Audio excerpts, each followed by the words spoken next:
Sometimes when I make a fighter kite spine, I want to have a permanent bend in that spine. I don't want it to be one that I have to continually put in, like in a bamboo spine. I have to make sure that the bend is where I want it and the degree of bend I want each time I fly the kite. And that would be nice, I thought. How about if I just put a permanent bend into the spine? So, how would I do that? Well, what I did was I split the bamboo, and I split it in a specific way. This surface here is the skin or the outer bark or rind or whatever you want to call it of the bamboo. It is where the strength and the resiliency of the bamboo is. This is the most important section of the bamboo. So I make a cut with my trusty utility knife parallel to that surface, parallel to the outer skin of the bamboo, and I split the bamboo stick and simply work the knife. I usually wiggle the knife back and forth rather than using the blade to cut it. It'll just split. And I split it a little bit longer section than I'm really interested in having the bend at because it gives me a little more flexibility in how to deal with it in making this change in the spine. Now, this idea of splitting it, and then what I do is I just re-glue it. I use super glue. There are many kinds of super glue, and although this isn't the best, it does work. It's a very runny, very liquid style of super glue. The super glue that's a little more gel-like seems to dry a little slower and it seems to bond better. Uh, Maybe not all brands are the same, I'm not sure, but I typically just use this. It's easy to get and it does work. So this is what I do. That's the basics of it. And the beauty is this idea works on bamboo. It works on carbon fiber.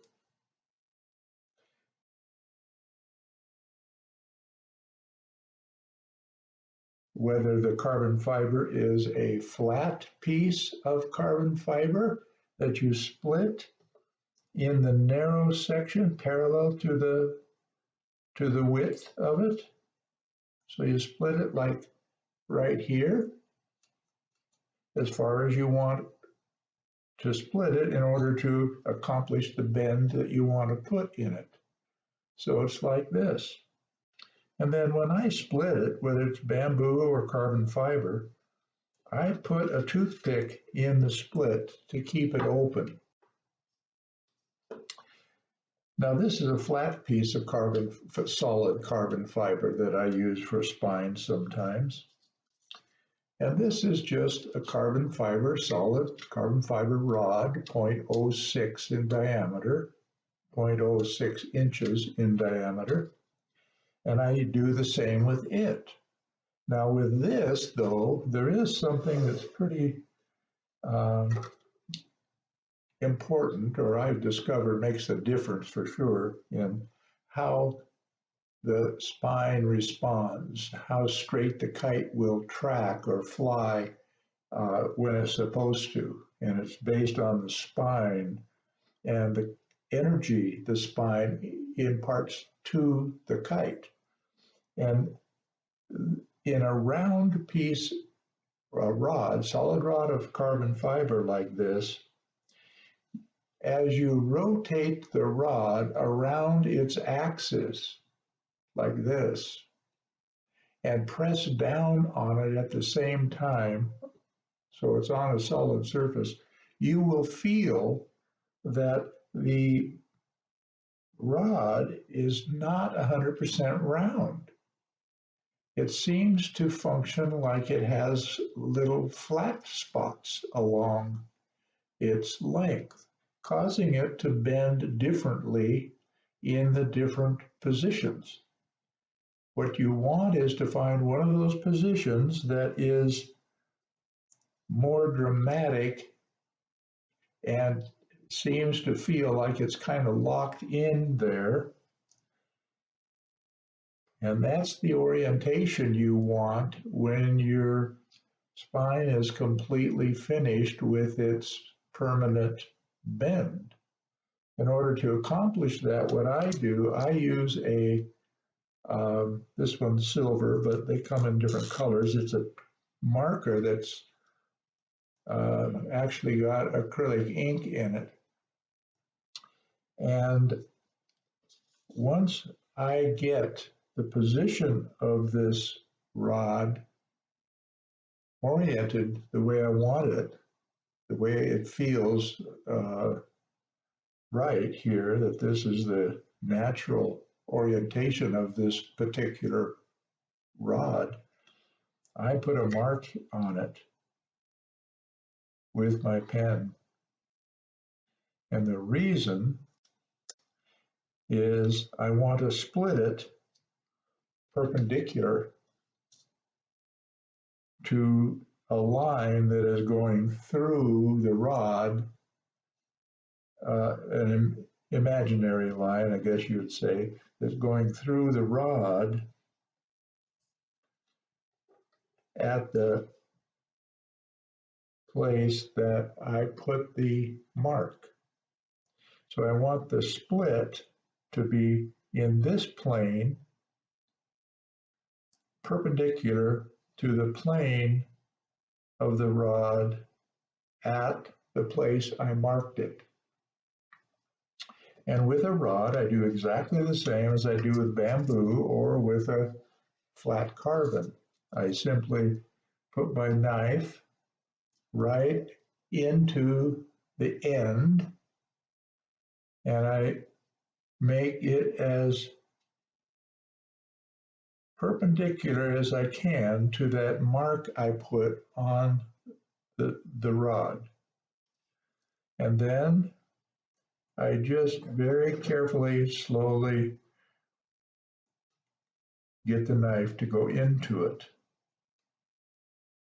Now, sometimes I find it easier to do it this way. Put the rod on the opposite. Here's the mark. So I want to go on the opposite.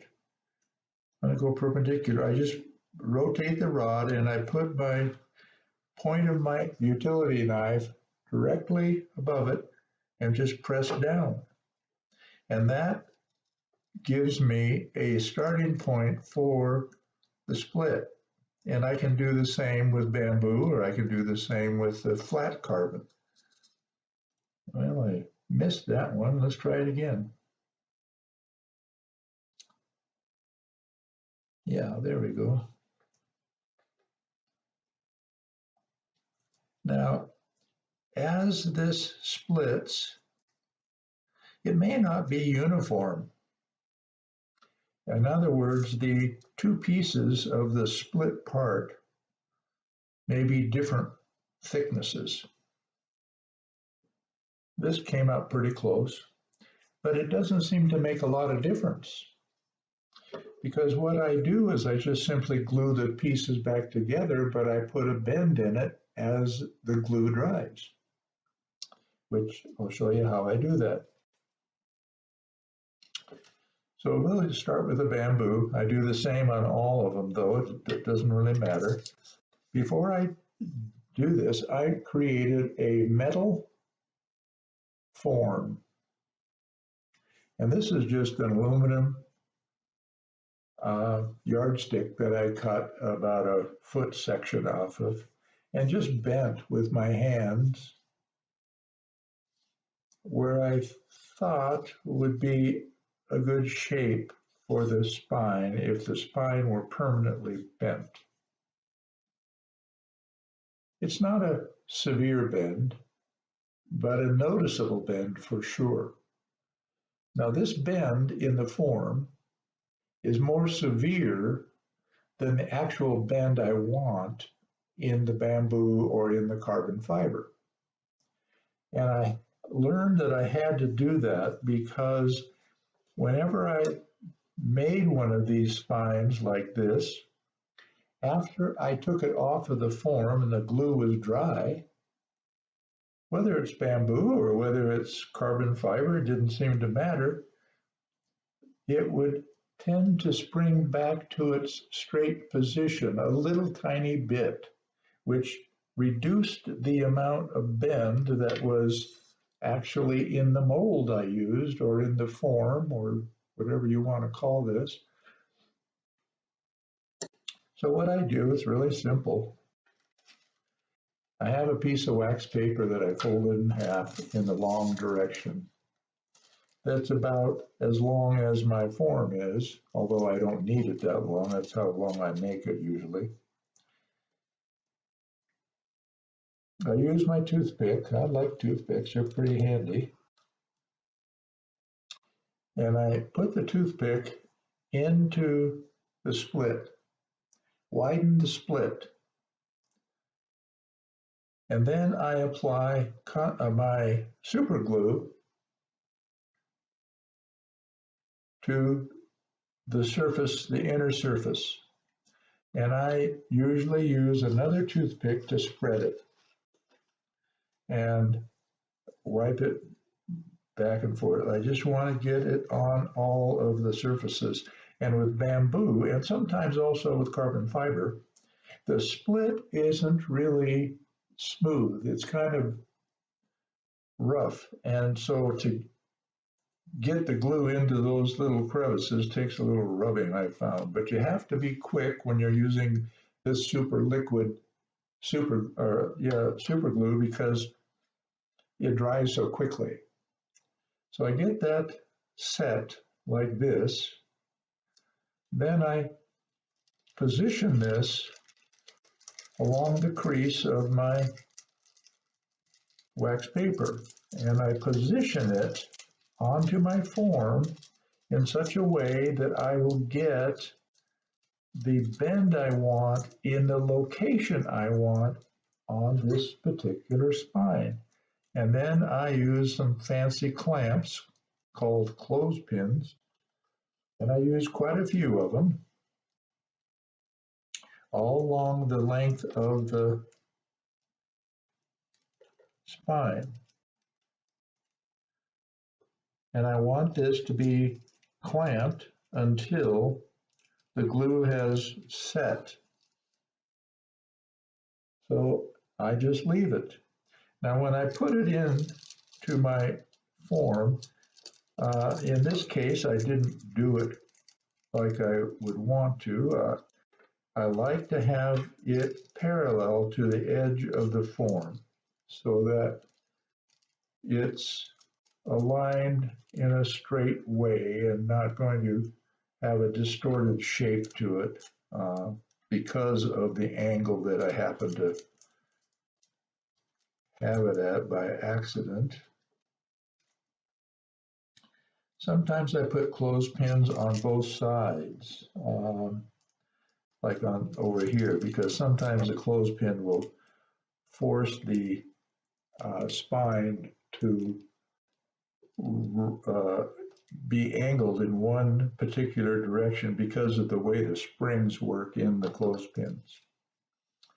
It doesn't always need to be that way, but I like it to be as true as possible.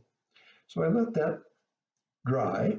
Now it's got super glue and it's dry. I take it off, take all the clothespins off, and then, pretty easy, take it off the form, off the wax paper, and it would have a permanent bend.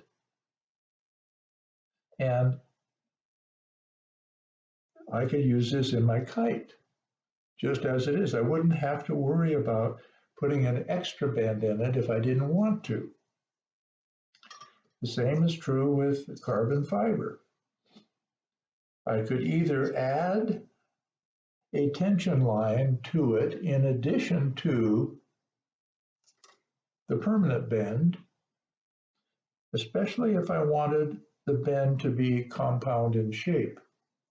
For example, I may want at the nose the bend to be a little more severe, but maybe the first 3 inches of the spine, I may want to have just a slightly more severe bend in it.